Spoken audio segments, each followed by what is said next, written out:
6월 18일 정오 예배를 하나님께 올려드리도록 하겠습니다.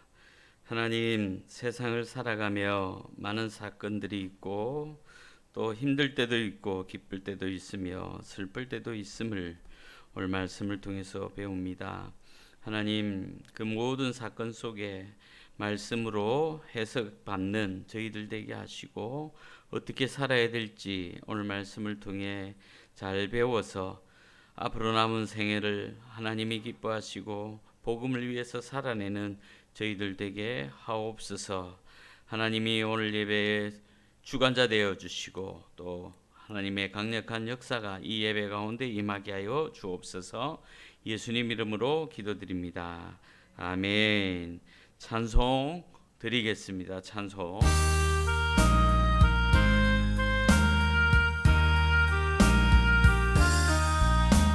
주의 말씀 듣고서 준행하는 자는 반석 위에 터닫고 집을 지은 같아. 비가 오고 물나며 바람 부딪히고 반석 위에 세운 집 넘어지지 않네. 잘 짓고 잘 지세 우리 집 잘 지세. 만세 반석 위에라 우리 집 잘 지세. 주의 말씀 듣고도 행치 않는 자는 모래 위에 터닫고 집을 지은 같아. 비가 오고 물나며 바람 부딪힐 때 모래 위에 지은 집 크게 무너지네. 잘 짓고 잘 지세 우리 집 잘 지세. 만세 반석 위에라 우리 집 잘 지세. 세상 모든 사람들 집을 짓는 자니 반석 위가 아니면 모래 위에 짓네. 우리 구주 오셔서 지은 상을 줄 때 세운 공력 따라서 영영 상벌 주리. 잘 짓고 잘 지세 우리 집 잘 지세. 만세 반석 위에다 우리 집 잘 지세. 아멘. 함께 보실 말씀 잠언 26장 17절부터 19절까지 말씀입니다. 같이 봅니다. 길로 지나다가 자기와 상관없는 다툼을 간섭하는 자는 개의 귀를 잡는 자와 같으니라. 횃불을 던지며 화살을 쏘아서 사람을 죽이는 미친 사람이 있나니 자기 이웃을 속이고 말하기를 내가 희롱하였노라 하는 자도 그러하니라. 아멘. 오늘 말씀의 제목은요. 1번 온 무책임한 발언에 대해서 이야기합니다. 일상생활 하는데 내가 말을 하는데 무책임한 발언을 합니다. 넘겨주시고요. 무책임한 발언이 오늘 잠언 말씀을 통해서 이야기하고 있습니다. 사람들이 매너리즘에 빠지기 쉬운 게 나는 괜찮다라고 생각하고 이렇게 내뱉는 말들이 무책임한 말이다라는 겁니다. 거기에 대한 교훈과 경고를 오늘 말씀을 통해서 하고 있습니다. 나를 위하는 마음에 마땅히 해야 할 일들을 소홀히 하는 경우가 있습니다. 절제하는 것도 나를 위하는 말이다라는 것입니다. 그런데 절제하지 못할 때에 화가 임할 것이다 라고 말씀하십니다. 사람의 생활 방식이 일방적인 삶의 방식이 아니라 상호 관계 속에서 이루어지기 때문에 무언가 질문하고 무언가 행동했으면 거기에 대한 피드백, 답이 와야 된다라는 겁니다. 그런데 우리가 답을 하지 못할 때가 많습니다. 나의 삶의 방식을 돌아보고 고쳐야 될 것 고치고 정리해야 될 것 정리하고 또 해야 될 것 하는 그 삶이 되어야 합니다. 마땅히 해야 될 일과 하지 말아야 될 일들을 우리가 분별할 수 있는 그리스도인이 되어야 됩니다. 예수 믿는 사람이라면, 아니 그냥 숨을 쉬는 사람, 모든 사람이라면 분별할 수 있는 삶을 가져야 된다라는 겁니다. 그래서 분별의 지혜를 달라고 하나님께 구하시기 바랍니다. 그 지혜의 시작입니다. 그래서 첫 번째로요, 무책임한 발언 첫 번째로 온 눌러주시면 됩니다. 방송 온 1번 눌리고 온. 예, 그래요. 그리고 예, 그렇게 나옵니다. 예, 처음이라서 이해해 주시기 바랍니다. 타인의 싸움에 간섭하지 말아야 됩니다. 무책임한 발언하는 사람은 간섭하는 사람이라는 거예요. 그러나 지혜의 사람은 간섭하지 말아야 됩니다. 17절 말씀, 다음 거 눌러주시면 17절 말씀이 나옵니다. 같이 읽습니다. 길로 지나가다가 자기와 상관없는 다툼을 간섭하는 자는 개의 귀를 잡는 자와 같으니라. 예, 엔터 치주시고요. 다음 거 넘겨주시면 됩니다. 예, 이 간섭하기 참 좋아하는 사람이 많습니다. 대부분의 사람이 솔깃합니다. 지하철을 타거나 버스를 타서 다른 사람 통화하는 것도 이렇게 귀에 솔깃해가지고 귀를 기울이고 궁금해하는 것이 우리 사람들입니다. 그래서 분별하는 지혜가 우리에게 필요합니다. 이러한 일, 다른 사람의 싸움에 간섭하는 일을 흔히 볼 수 있는 미련한 일입니다. 간섭하지 말아야 됩니다. 가족 안에서도 간섭하면 싫어하더라고요. 아버지 왜 그러세요? 이런 얘기 저게 참 많이 듣습니다.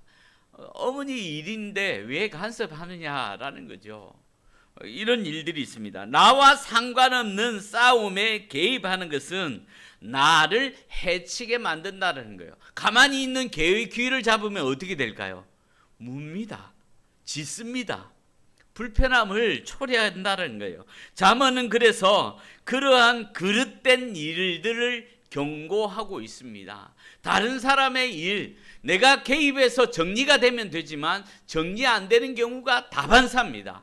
해결이 안 됩니다. 그때는 해결되는 것 같고 정리되는 것 같지만 돌아서서 보면 그릇된 일들이 이렇게 해로 다가온다라는 겁니다. 제가 예배 전에 이렇게 한 사설, 자기의 고충을 토로하는 글을 하나 보았습니다. 친구가 있어서, 결혼 못한 여자친구가 있어서 그 친구에게 남자를 소개시켜 줬대요. 결혼 성공했죠. 성공해서 잘 사는데 이혼하게 된 거예요. 살다가. 그러니까 결혼하게 돼서 감사의 마음으로 한 300만 원 못 되는 가방, 명품 가방을 선물을 했대요. 선물했는데 내가 이혼하게 되어서 헤어지게 되었으니까 그 가방 값을 달라 하라는 거죠. 200만 원 안 됐는데 이게 가치가 높아졌으니까 300만 원 나한테 송금해라는 거죠. 내가 이혼하게 되었으니까 준 거 송금해라. 그러니까 이게 문자를 계속 안 읽고 대꾸를 안 하다가 이게 명절 즈음에 되었나 봐요. 그러니까 불편하잖아요. 명절에 가족들하고 좀 이렇게 행복하게 지내고 싶은데 계속 문자가 오는 거야. 송금. 불편하잖아요. 거기다가 쌍소리까지 넣어서 이렇게 송금해라. 불편한 거예요. 그런데 거기에 대한 답장이 뭐였냐면, 내가 너 결혼 축하한다고 냉장고 넣어줬고, 그리고 축의금도 했고, 그러니까 300만 원 더 한 금액을 내가 했으니까 줄 필요가 없다. 안 줘도 된다. 오히려 네가 나한테 송금해. 그래도 그거는 그거고 이거는 이거다. 이 세상 사람들의 가치관이 그렇습니다. 그래서 뭘 보냈냐면 그 뭡니까, 변호사, 예, 딱 그거 보낸 거예요. 이 소개시켜 준 사람이. 그런데 소개시켜준 사람이 누구를 소개시켜주냐면 자기 남편의 친구를 소개시켜준 거예요. 그런데 그 변호사에 고소한다 고소장을 이제 다 작성해 갖고 딱 찍어 보냈는데 그래도 필요 없다는 거죠. 자기도 고소하겠다는 거죠. 그런데 그 고소 말 끝에 또 뭐라고 하냐면 당신 남편 직장에 가서 내가 이 해딱 뒤집어 놓겠다라는 거죠. 얼마나 불편합니까? 말 안 하고. 그래서 그냥 고소 진행하고 정신적인 피해 보상부터 시작하고 막 이래 쭉 올라오는 거예요. 여러분, 잘 되라고 했는데 보니까 이 소개시켜준 친구 여자가 어떤 마음이냐면 우울증이 있는 거예요. 그리고 폭력적인 발언들이 감추어진 게 결혼하면서 드러나게 된 거죠. 그래서 폭력적인 행동이 남편 친구로부터 이혼을 당하게 된 거죠. 자기도 몰랐던 게 드러난 일들이 많습니다. 다른 사람의 자기 자신을 돌아봐야 되는데 다른 사람에게까지 관심을 가지고 그러니까 자기의 불편함을 다른 사람에게 토로하게 된다는 거죠. 선한 의도로 다가갔지만 세상 사람들은 악한 것으로 우리에게 다가온다라는 것입니다. 그래서 경고하고 있습니다. 조심하라는 거죠. 어떤 사람의 일에 가담하게 될 때는 이렇게 편파성이 주어지게 됩니다. 내가 그 사건에 개입할 때는요, 그래도 끈이라도 있고 또 아는 전화번호라도 명함이라도 한번 주고받으면 그 사람에 대해서 더 선한 의도를 가지게 된다라는 것입니다. 한쪽으로 기울기 마련입니다. 그러나 진실된 그리스도인은요, 공의와 사랑의 내용을 가지고 다른 사람을 대해야 된다는 겁니다. 공의와 사랑을 가지고 다른 사람을 대할 줄 아는 여러분이 되시기 바랍니다. 그래서 다른 사람의 문제에 개입하기 전에 나의 위치를 먼저 볼 줄 알아야 됩니다. 내가 그 수준에 달하는지 안 달하면 입을 닫고 그냥 가만히 듣고만 있는 게요. 그게 정답입니다. 그래야 가십거리가 되지 않는다라는 겁니다. 나의 위치를 알고 또 그만큼의 자리에 권면할 수준이 되면 권면하지만 그렇지 않으면 기도해야 된다는 거죠. 기도할 뿐이다라는 것입니다.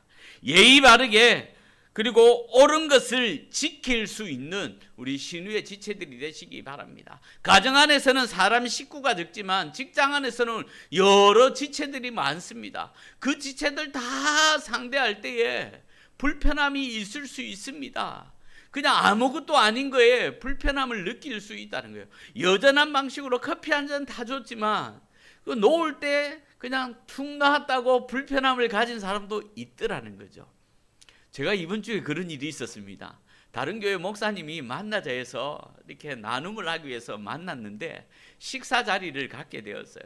그래서 식사를 하게 되는데 아내가 던진 말 한마디에 제가 마음이 상했어요.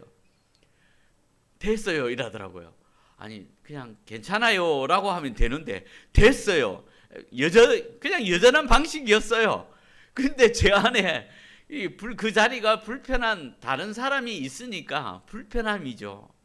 그래서 제가 삐껴서 말을 안 하고 툭툭거렸어요.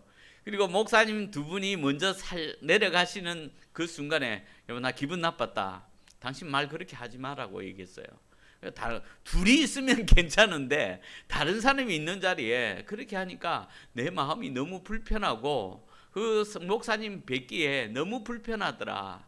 미안해라고 얘기하다. 괜찮아 라고 이제 또 바로 화해하고 그 다음 그래야 대화가 되어지니까 바로 화해하고 나누게 되었습니다. 여러분 가족 안에서도 이랬는데 4명이 있었는데 불편함을 느꼈다면 직장 안에서 수십 명의 사람들이 나를 지켜보고 있고 내가 행동하는 것을 지켜보고 있습니다. 그냥 메뉴 선택하는데 나 이거 하니까 됐어요 이럴 때요. 불편하더라고요. 여러분의 마음은 어떤 불편함을 느끼고 있는지 한번 나 때문에 다른 사람이 그렇게 불편함을 느끼고 있고 또 내가 그렇게 불편함을 주고 있는지 한번 돌아보시기 바랍니다. 그냥 예의 바르고 옳게 행동하지만 불편함으로 다가올 수 있다라는 것. 그래서 그리스도인은 가장 바람직한 선택. 그래서 한 걸음 물러서서 말씀 아니면 이렇게 자꾸 잠그는 그런 모습이 우리 속에 있어야 되겠습니다. 그냥 다른 사람 이야기하는 게 재밌어요. 좋아요.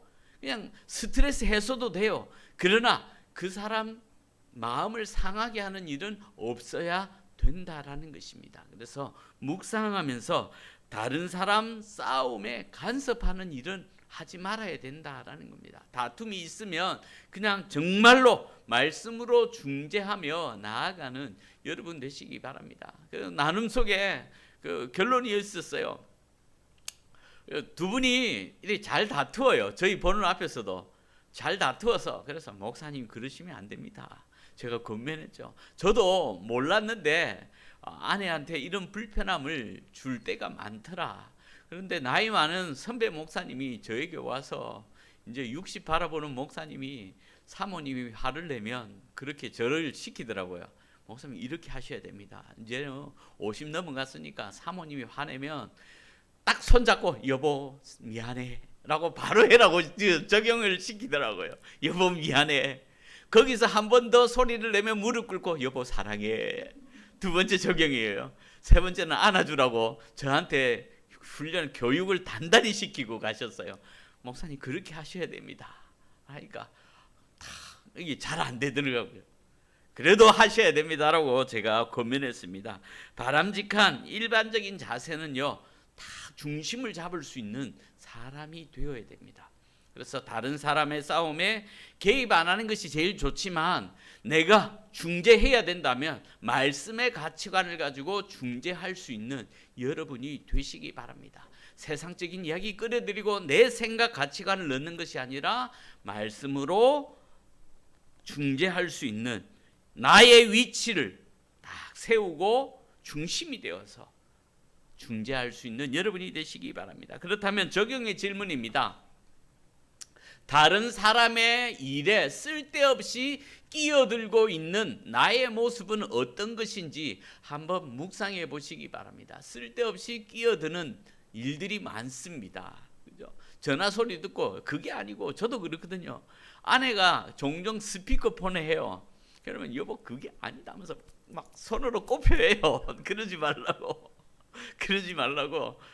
그게 아니고 이거다라고 제가 막 카톡 막 거기서 바로 보내요. 막 증거를 남기기 위해서, 주고받은 증거를 남기기 위해서. 왜 딴소리 하더라고요. 한 번씩 이제 50대 중반 넘어가니까 저기도 딴소리하고 저도 딴소리해요.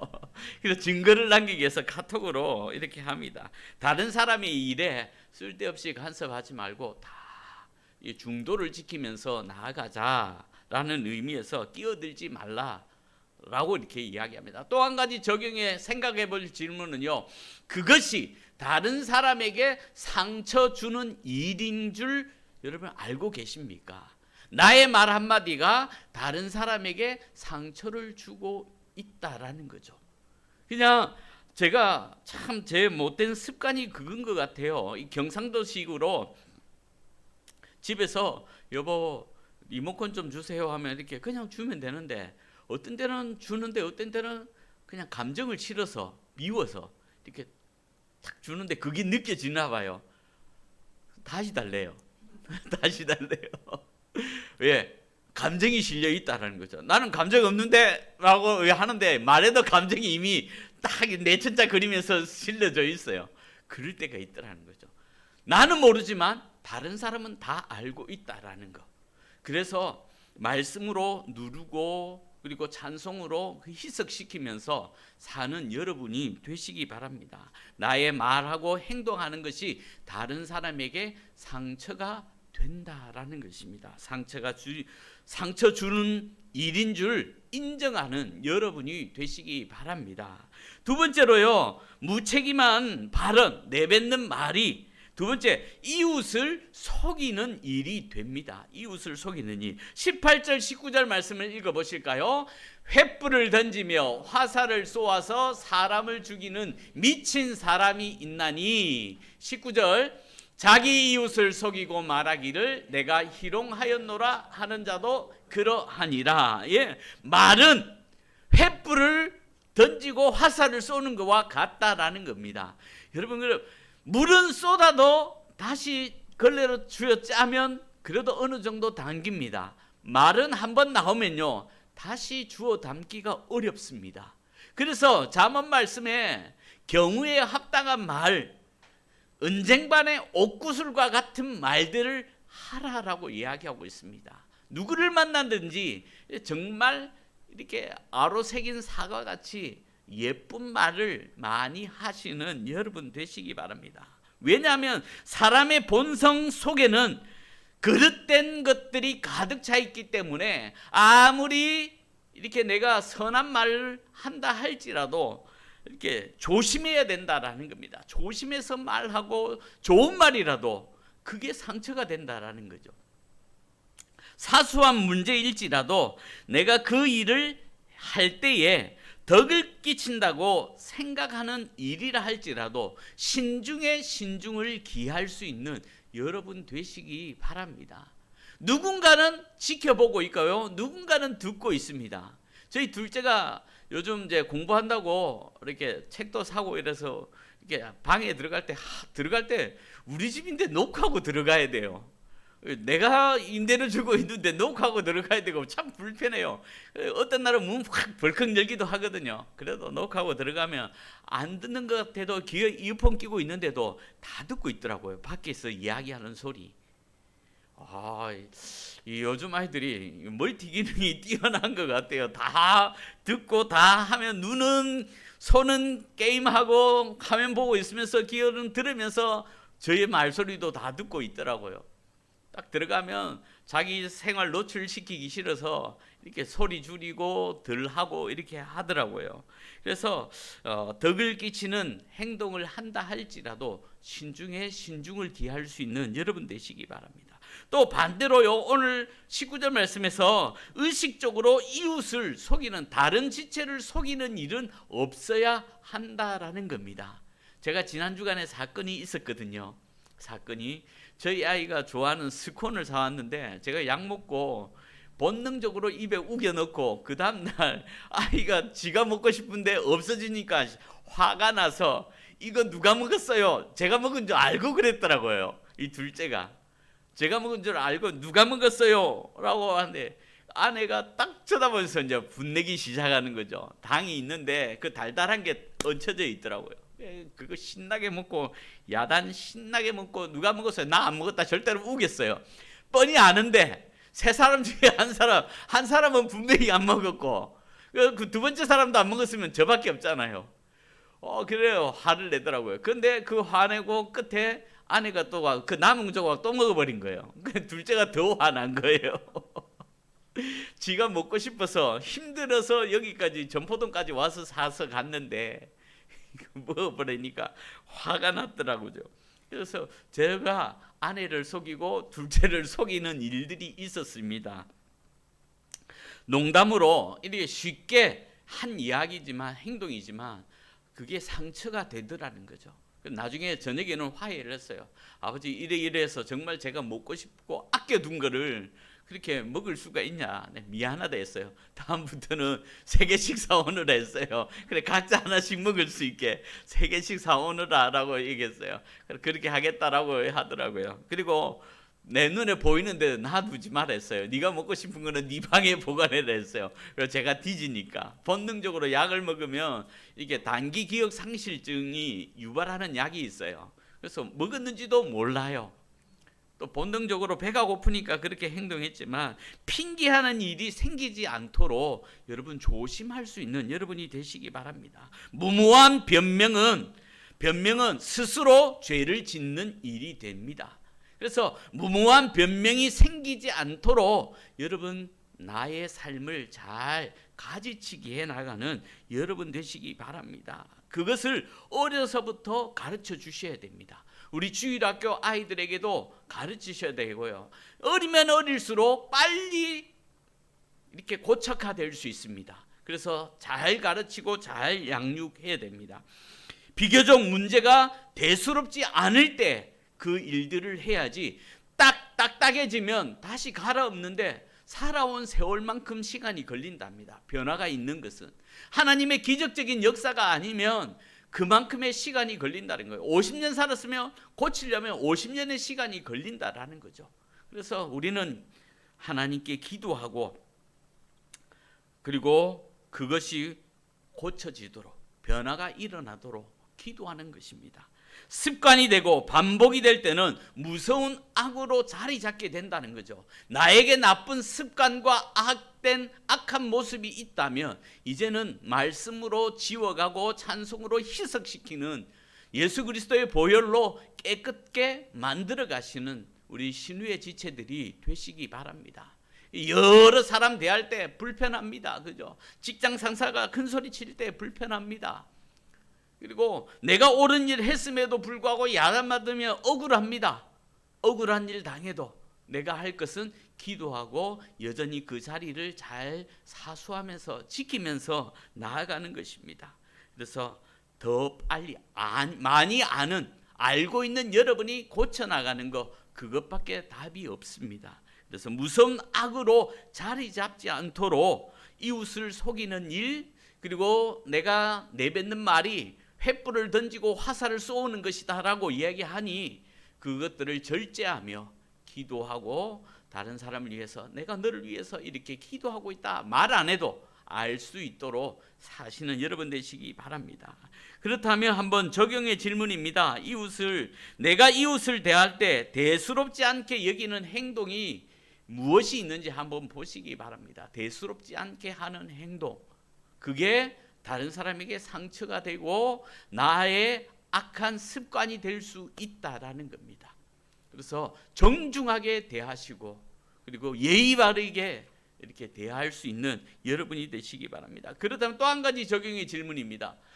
또 한 가지가 있는데요. 그것을 얼마나 내가 자주 행하는지 한번 묵상해 보시기 바랍니다. 자주 행하는 일들이 없었으면 좋겠습니다. 선하게 선대하는 여러분이 되셔서 나도 살고 그도 살고 모두가 사는 일들이 우리의 삶 속에 있기를 축복합니다. 결론입니다. 일상생활할 때 사소한 문제에 신경 쓰는 것은 큰 문제에서도 그와 같이 신경을 써야 됩니다. 사소하다고 그냥 외면하는 것이 아니라 신경 쓰고 나아가야 됩니다. 우리 그리스도인은요, 예수님이 주신 황금 율법이 있습니다. 마태복음 5장이거든요. 심령이 가난한 자부터 시작해서 쭉 나오고요. 7장에 가서 결론을 7장 12절에서 이렇게 말씀합니다. 그러므로 무엇이든지 남에게 대접받고자 하는 자는 남을 대접하라. 이것이 율법이요 선지자니라. 나를 가르치는 것이라는 거예요. 내가 대접받고 싶으면 여러분 남을 먼저 내가 선대해야 된다는 거죠. 존경받고 싶으면 다른 사람을 존경해 주고요. 그리고 높여주는 말로 다가가야 된다는 거죠. 행동도 그렇게 하시는 여러분이 되시기 바랍니다. 우리의 행동뿐만이 아니라 그에 대한 결과까지도 생각하면서 살아내시는 여러분 되시기 바랍니다. 그래서 나를 속이는 일은 다른 사람에게 심각한 가해 행위도 될 수도 있다라는 것입니다. 그래서 말을 조심하고 거짓을 삼가하시고 정직으로 나아가시는 여러분 되시기 바랍니다. 제 삶 아시잖아요. 그죠? 남 아내를 1년 동안 속였어요. 1년 동안 속였는데 그 감춘다고 정말 고생했거든요. 근데 다 오픈하고 나니까 속이 시원해요. 이제는 드러내고 다 드러내서 이제 나타낼 것 없습니다, 여러분. 이렇게 정직하게 깨끗하게 가정도 살리고 직장도 살리고 내가 아는 지체도 살리는 일에 열심하는 우리 신우의 지체들 오늘 예배 공동체가 되시길 축복합니다. 기도하겠습니다. 사랑의 주님 감사합니다. 오늘 무례한 말에 대해서 무책임한 행동에 대해서 우리가 묵상했습니다. 하나님, 일상생활에 흔히 볼 수 있는 일들, 광경 속에 내가 간섭하고 또 지적질할 때가 많았었습니다. 이제는 나를 먼저 돌아보게 하여 주시길 원합니다. 하나님, 그 사건을 바라보고 한쪽으로 기울게 판단하고 결정하고 말할 때가 많았지만 이제는 말씀 안에서 굳게 서서 그 누구 편도 아니라 모두가 살리는 일에 열심할 수 있는 우리 신우의 지체 되게 하옵소서. 내 안에 있는 악한 습관들, 그것이 자리 잡지 못하도록 하나님의 말씀으로 찬송으로 씻겨 나아가도록 열심하는 우리의 지체들 되게 하여 주옵소서. 내가 이웃을 대할 때에, 직장 동료들을 대할 때에 대수롭지 않게 여겼던 행동들이 참 많습니다. 오늘 말씀을 통해 돌아보니 그것이 상처가 되었고 아픔이 될 수도 있다는 사실들을 묵상했습니다. 하나님, 내가 무참하게 그들을 향해서 횃불을 던지고 화살을 쏘는 말들이 있었습니다. 이제는 거두게 하여 주시고 사랑의 말로 다가가는 우리 신우의 지체들 되게 하옵소서. 오늘 주신 말씀 붙들고 남은 한 주간도 거룩으로 살아내게 하여 주시고 하나님께 영광이 되는 삶을 살아내도록 주님 함께하여 주옵소서.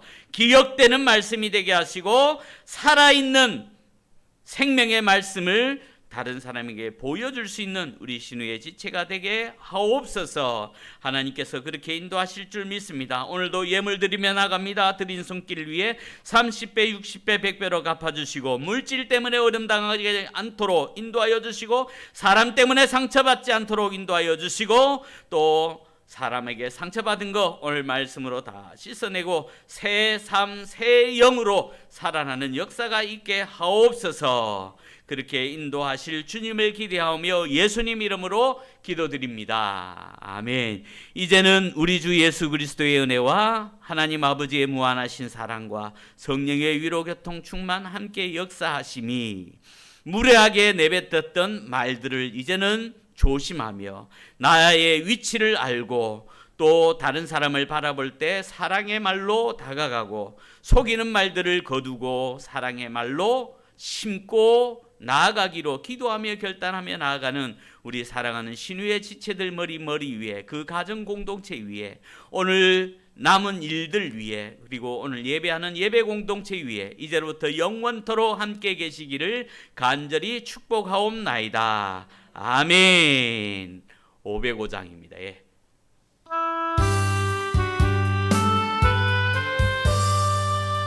전신 찬송 드립니다.